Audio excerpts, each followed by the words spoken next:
Alam mo yung tuwan, yung pagpunta ko ng Hanoi, yan ang minat sa akin sa first para exhibition namin. Dinala ako ni boss para doon sa Hanoi Open para laruin ko yung mga iba. Meron pa dyan yung parang jacket siya na ng pinakasigat nila. Dinaro ko. Pero ito, nagulat ako sa kanya. Ang galing na pala ngayon. Dati ko naman nakakalaban yan eh. Pero ngayon, lakas ng improving nila. Magagaling na talaga. Hindi ko alam kung siya nag-champion nitong last na tournament eh. May nag-champion na sa Vietnam, hindi ko alam kung siya isa. Kasi dalawa silang magaling eh. Nilaro ko dati kung magiging magandang tira ko at saka kailangan medyo maganda rin ang pulso ko para talunin ko siya. Kasi magaling na ngayon siya. Mga pocketing niya ngayon, sure ball na sa kanya eh. Talagang mahirapan din ako sa kanya ngayon. Pero nung dati, okay lang yun sana eh. Pwede sa kanya eh.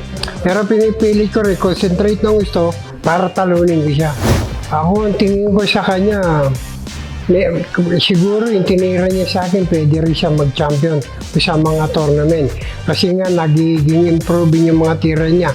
At saka, marami siya mga fans din doon para sa mga para kami pinaglaro. Biro mo, pinaglupunan kami ng mga tao doon, naglipol-lipol doon para mapanood kami dalawa. Hinahanap yung tira namin na magaganda. Ayun nga, mas maganda tinitira niya sa akin, pero ginagalingan ko rin para magkaroon ng yung mga ganaan yung mga nanonood. Hindi ko alam talaga kung siya nagiging challenge mas yung pinalaban sa akin. Siyempre, mag-goal ka na lang, yun ang mga kalaban. Kala ko nga, magkakaroon ng may pistahan. Wala naman, siyempre, bawal. Naglaro kami, pero concentrate ng gusto rin para mapaganda yung mga laro namin dalawa. I learn about him, about yung mga packet nila, yung mga malalayo, tsaka matibay na rin ang dibdib nila. Parang wala na nga silang nervous sa paglalaro eh. Pero kailangan lagi nakatutok sa mga tirahan. Sa lahat ng gusto magbilyar, ang mapapay ko lalo na sa mga beginner, kailangan talaga mag-ensayo kayo ng gusto. Alamin lahat ang mga tira. Panoorin nyo ang mga tira ng mga magagaling at pag nag-practice kayo, gagayahin nyo na lang.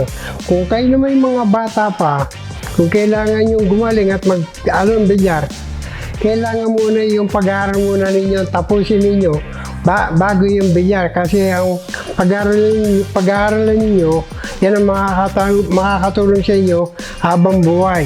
At ngayon, pagka okay na gusto nyo maglaro, pag-practice din kayo gusto, kailangan kondisyon kayo, kailangan wag gagamit ng mga masamang gamot. Hello! This is Efrem Bata Reyes, Mansion Sports Ambassador. Follow Mansion Sports now for more news and updates.